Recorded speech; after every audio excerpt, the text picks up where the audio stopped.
Hi everyone, my name is Trey Logan. I did my paper this semester on contextualization in North America. Uh, First, looking at what contextualization actually is. It's a big word. It's used a lot. Just trying to nail down exactly what we're after when we use this word. Also, looking at historical methods and times where the gospel or the church was contextualized, whether in international missions or in North American mission slash church planting.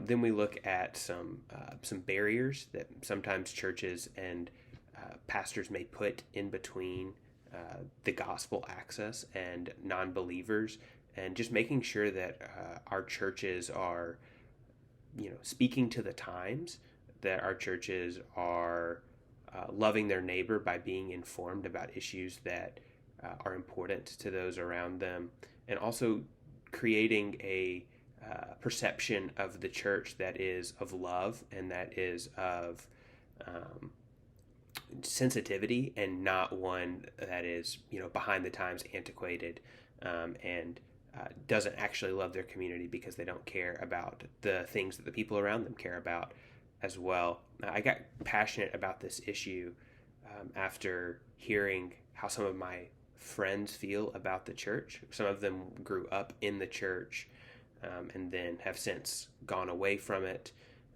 Some of them have never been a part of a church, and some of them have been looking at different ways of doing church. Maybe they're shifting to a more online version, or maybe they're changing denominations simply because this another denomination, another church tradition, speaks to their needs currently better than what they grew up with, whether that was a Baptist tradition or Presbyterian tradition or whatever the case may be. And so I really wanted to look at develop some best practices and look at some areas that maybe churches have fallen short in this area.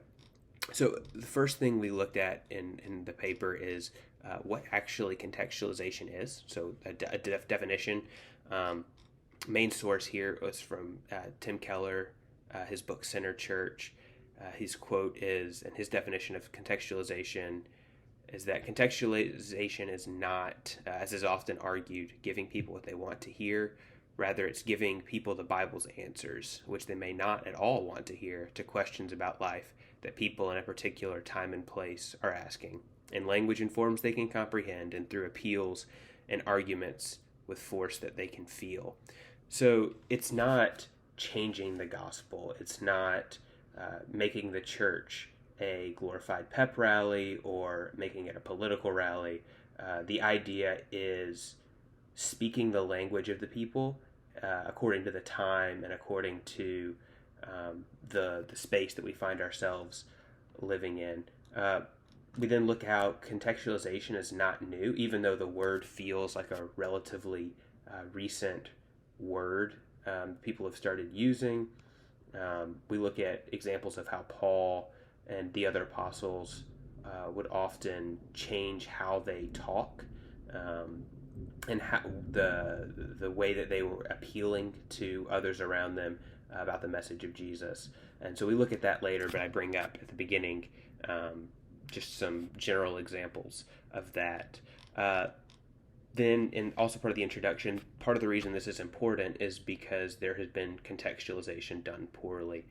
So one example of that I give is of international missionaries who go overseas.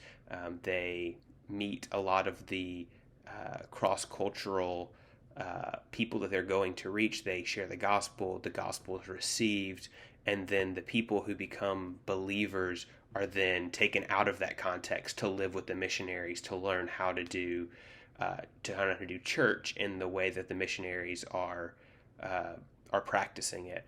And so that can be harmful and is not a good way of impacting the culture, because the people that you're trying to reach, you are now taking the believers out of that life, and so now they have even less of a way to relate to these international cultures that you're trying to reach. These new converts are taken to what's called a missionary compound, and then they become ineffective in gospel ministry to their own people. And so that's sort of an example of when contextualization is done poorly. It's a picture of churches who are irrelevant to their culture. Next, after looking at sort of what contextualization is and what we're trying to prevent, we look at should churches contextualize? And we come away thinking that yes, absolutely, especially in our Western, the United States context that we find ourselves in. There are so many cultures, there are so many subcultures, there are so many religions, whether stated or whether internalized, like a personal spirituality.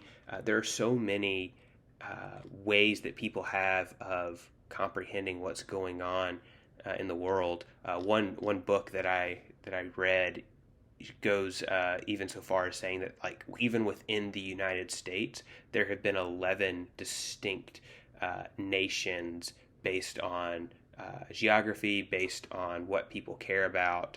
And so to ignore that would be just absolutely foolish when we're learning how to best position the gospel, best position the church to reach the lost world, especially here in the United States. And so we also look at how contextualization is important when you consider the faith of new disciples. So if there are certain hang-ups that a culture has that the gospel needs to address, and we fail to address those specific hang-ups, we focus on areas of faith that people in the American South struggle with, it's very possible that the full gospel truth hasn't penetrated their hearts, and there won't be this full life change that would have taken place if we had taken the time to get to know the problems and the struggles and the sinful patterns of thought that pervade all of that area of the country, that area of the world that we're seeking to minister to.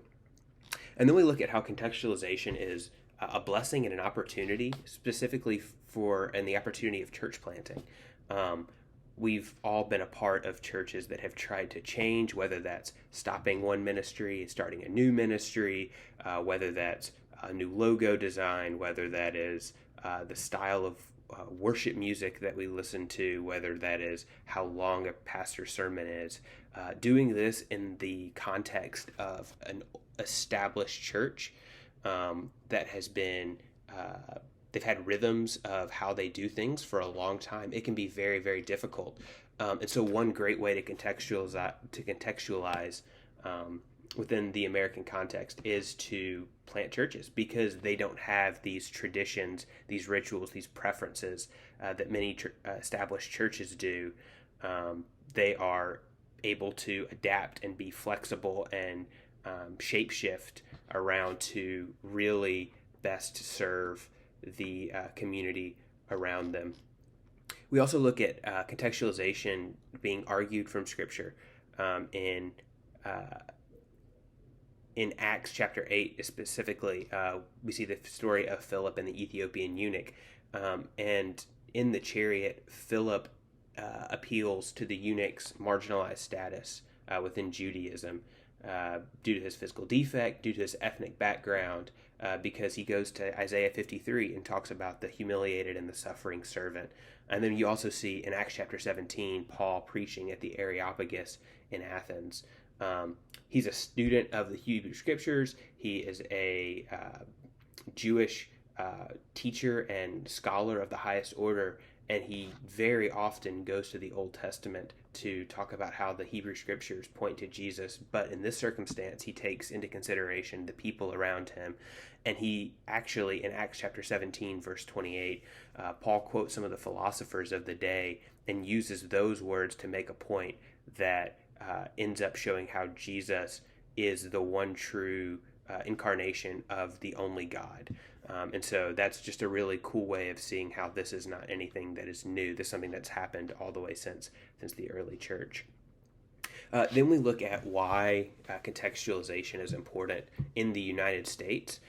There's an idea that some people hold that the United States is a Christian nation, that it was a Christian nation, that There's no need to change anything. There's no need to have a mission strategy for reaching the United States. All we need to do is do church the way we always have, and everyone will just jump in. And that's not the way that it works in the United States today. There are so many people who are unfamiliar with Christianity, who are unfamiliar with church practice, whether that's because they're first or second generation American, whether that's because their grandparents actually may have had something to do with Christianity, but since it's been passed down with the advent of this postmodern idea that everything is about the individual, everything's about a personal experience, we just have the United States has become a mission field that needs to be strategized for how to best reach.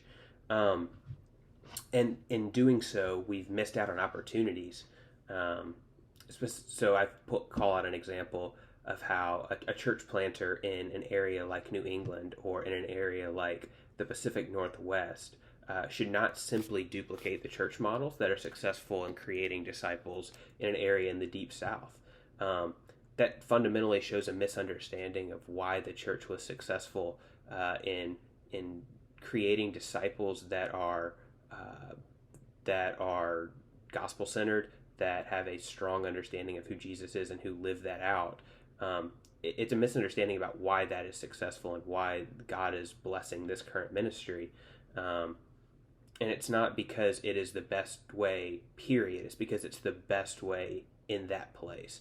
And so the idea is that we really want to just lean into the culture that surrounds us and make sure that we are putting our best foot forward as a church in order to love and serve these communities well.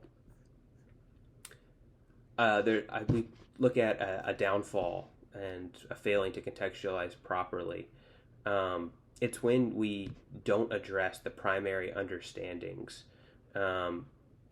So think about an international missionary who goes overseas and presents the gospel to a polytheistic society, and Jesus is accepted and people are so excited to learn about him, but then they continue worshiping the other gods. They just see Jesus as like the ultimate of the gods, and the Christian God is the one true God, but the other gods are still sometimes true, and we just want to make sure that we cover all our bases.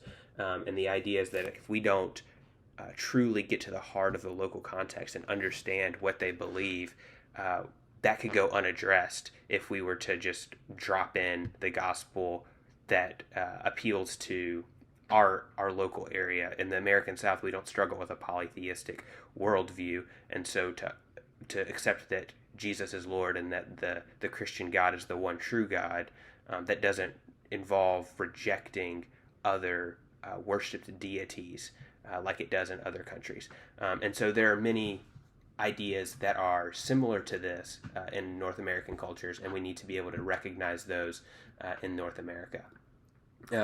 There's a church planter, Ed Stetzer, writes in one of his books, Planting Missional Churches, about he had planted in an area where there was a lot of Catholicism. And so when they were planning their church, he would canvass the area and ask them, what do you think about church? Are you in a church? And they were really concerned that the church service was going to take forever, and that there's going to be so many rituals, and that they were going to be guilted into confessing, into paying money to the church and all this stuff. And so what he did at this church plant was really emphasize in all of their literature how long the service was going to be and what they were going to talk about, and not emphasizing the guilt portions as much, at least in introductory conversations, just to make sure that they were speaking to what those people were actually needing. Then there's some exciting and maybe unexpected results from this postmodern culture that a lot of America has landed in. We look at a specific study from the Pacific Northwest by Pew Research that shows that 37% of the adults in Seattle are unaffiliated with any religion, which makes sense. That feels that feels right. It feels like that's a lost area of the country. But what's funny is that 2/3 of these people who say they have no affiliation with any religion believe in God and are actively like faith. They say they're spiritual people, and so there's such an opportunity here to speak to this emptiness and spirituality, and a church planter in this area, it would be really wise to address the positive spirituality thoughts that these people have, and show how the Bible says, how the Bible talks about creation care and social justice and racial reconciliation in the context of the gospel. And there's really an opportunity to reteach a lot of these areas what the Bible actually says and not what they think it says. And then we look at some common barriers that are constructed when contextualization is done poorly. For example, we look at 1 Timothy chapter 2, verse 9, that talks about the rich women in the church in Ephesus who are dressing up in a manner to impress and make people feel bad on their way to church, and how this creates a division. This creates an economic barrier to church community and to hearing the gospel proclaimed week in and week out. And so an idea of how a church in the U.S. could contextualize this into our modern day is to not create an environment of high church with suits and ties if the area you're around is mainly lower income or mainly casual. The idea is that you want to really not make people have to leave their culture in order to find the church culture. Another barrier that we look at in the paper is political barriers. And so this happens when pastors and leadership fail to draw a line between church and between the Bible and political issues. So this can be doctrinal church politics. So a secondary or a tertiary doctrinal disagreement can become divisive to the church. There's also the idea of a pastor campaigning in the pulpit for a particular political candidate for president or for local office. And many unbelievers already view evangelical church gatherings, especially, as political rallies that masquerade as religious services. And pastors need to be aware that this exists. It's not just a few people that hold this idea. I have many friends that grew up in the evangelical church culture who basically feel like the church service that they grew up in was essentially a political rally, and then if you didn't vote a certain way, you weren't really welcome. And that's just a skewed misunderstanding of the Bible, and it makes a secondary or a tertiary issue something primary that keeps people away from church. So when we conclude and wrap this up, we just have to come to the understanding that contextualization is going to happen whether we want it to or not, because we're not speaking the same language that the Bible was originally written in. We're not first generation hearing the message from Jesus and speaking it into the same context in which Jesus came. So there's going to be contextualization wherever the gospel is presented, wherever churches exist. But we want to make sure that the United States is seen as an area where the contextualization does need to take place, and where we do it well, where we lean into the gospel hard, and we realize that even though cultures have changed, and even though methods may change to share the gospel itself is timeless. And so we just want to encourage churches to continue in good contextualization as they participate in God's mission to redeem and save here in the United States. Appreciate your time. Thanks.